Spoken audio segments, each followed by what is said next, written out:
Want to maximize your crafting dollars and save money? Then you're going to want to watch this video. It was a little over 8 years ago that I dipped my toe into the world of art journaling and mixed media. I started with the craft supplies that I had left over from other creative pursuits. Over time, my art journal stash has grown and grown.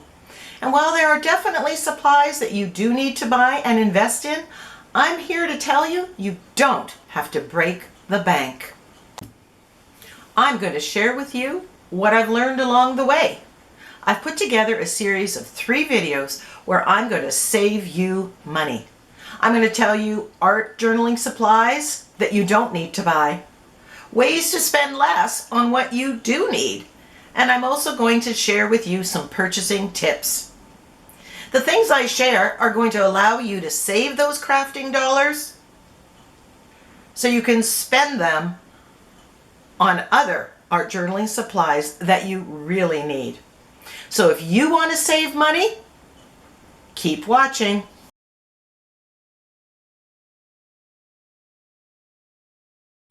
To art journal, you don't need to buy artist grade paints. Golden, Liquitex. You do not need this to be archival. We don't need it to last forever. It doesn't need to be light fast.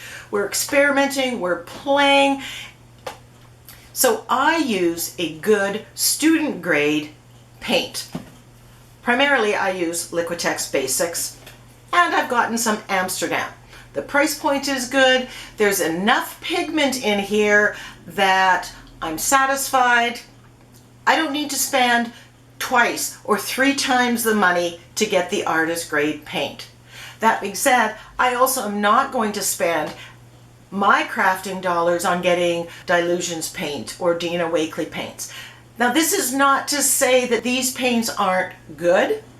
I just find that the price point of them means that I can't spend the money on something else. So I go with these paints and then I save the money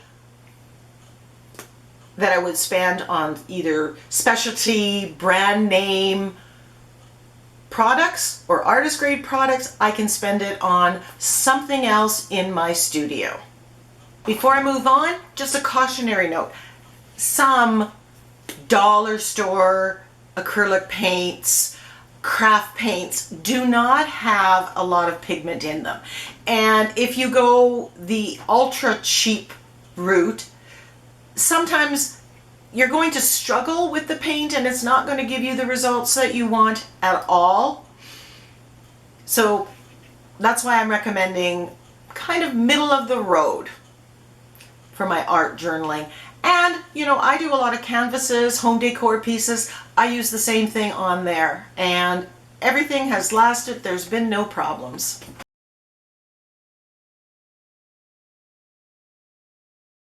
Don't spend your money on buying focal image stamps if you want to use them for art journaling and mixed media. Let me explain. If you're a card maker, a lot of the focal image stamps are perfectly geared for the 4x6, for the 5x7. They are a small size for a small substrate, such as a card. So if you're a card maker and you're using it, definitely you're going to want to buy a lot of stamps that you can use in your card making. But if you are using it for art journaling, those have a lot of limitations. One of those is the expense. You get one stamp for whatever price point, and how many times are you really going to use that stamp? So unless it's an image like a dragonfly or a butterfly that you can use on multiple pages at different times and in different ways, it may be best to buy or get your focal images in a different source. The other thing is the size. You are limited to the size of a card. I like to art journal on a 9x12. That stamp is too small on that substrate. And so then I want something bigger, or it doesn't look good because the scale is off. So instead of buying focal image stamps, you can go online. You can buy digital stamps. There are printables that you can buy off of Etsy and different things that give you that. You can use napkins, great resource for focal images that are a decent size for a variety of sizes of art journals. You can get free printables. There's lots of freebies out there on the internet. Go to Pinterest, go do a search elsewhere and look for printables. Coloring books are a great source, whether it's a digital coloring book or otherwise. Let's go back to digital stamps. The benefit of those is sometimes you can size them. So if you are working on a 5x7, you can shrink it down. If you are working on a 9x12 and you need it to be bigger, you can blow it up with the settings on your printer. But that varies from the creator, whether they're going to allow you to alter the sizes or not.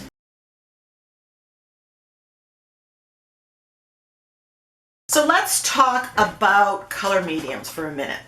We talked about you don't need artist grade paint, but the other thing that we don't need as art journals is we don't need to have every color of every color medium.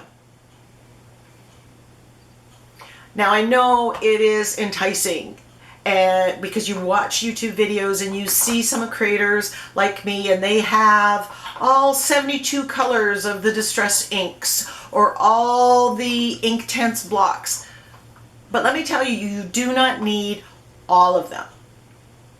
When you're starting out, buy a few in a color scheme or color realm that you love, that you know you're going to use. So for me, that might have been purples and blues and pinks and teal. I'd buy that and try them out.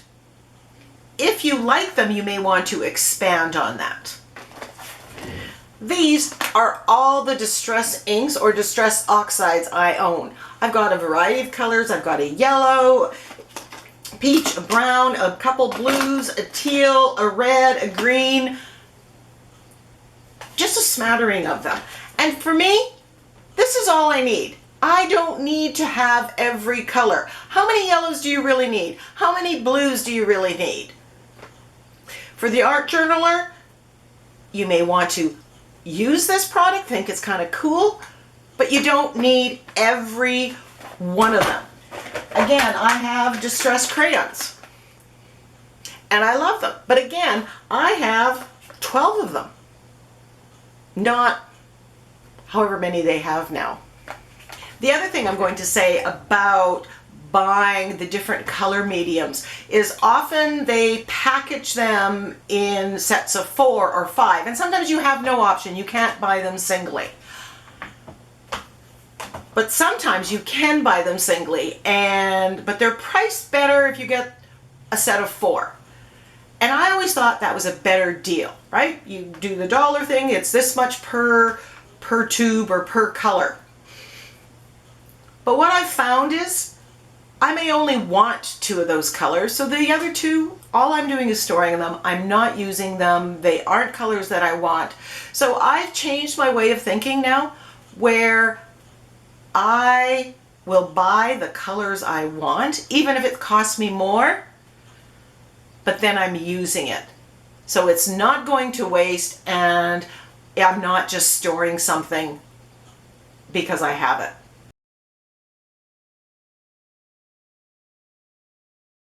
So while I have my distress crayons out here, I'm going to talk about not buying or duplicating products that do the same thing. So when I was tempted to get the distress watercolor pencils, I asked myself, would I actually use it? Do I have something in my stash that is close enough? And the answer is yes. I have my distress crayons and I have my Inktense blocks. So do I need them? Yes, they're cool. Yes, they look enticing. But will I use them or continue using what I already have? And I'm a big advocate of use what you have in your stash.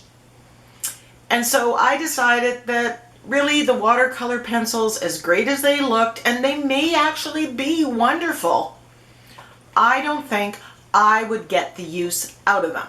Or I'm going to use that instead of something that I already have, which doesn't make sense. So instead, I'm going to take that and buy other products that give me more variety and that I'm going to get more use of in my stash.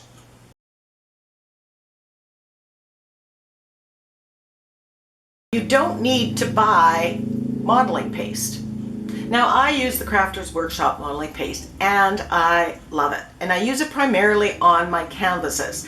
But you can use wall compound, spackle, and this big tub is less than this little tub.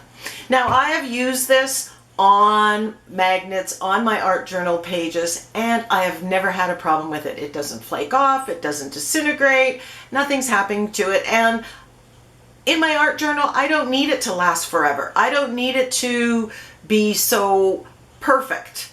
So if you're starting out, again, it's a choice. If I don't spend more money on this and I can get this and get the same thing, then I have money to spend on products that I can't get a cheaper version. Now, there are recipes out there on YouTube where you can use baby powder and plaster of Paris and make your own modeling paste. Been there, done that, didn't like it. I much prefer getting the wall compound like this at a home reno store. Great price point. Cautionary note, while you can buy a huge tub of this, are you going to use it before it dries out? So play it by ear. Now, I would spend it on black modeling paste or some specific colors of modeling paste that you love. The Crafters Workshop have a lot of colored stencil butters that work very similarly to modeling paste but have other application. So I might selectively buy the colors that I know I'm going to want to use, like gold modeling paste, like maybe silver, iridescent modeling paste, the teals. You do you, whatever colors turn you on. But the stencil butters here that are colored, you might find that you use more. Want more ways to save crafting dollars? Then be on the lookout for Save Money number 2. Be sure to hit the subscribe button. That way you're sure not to miss any upcoming videos.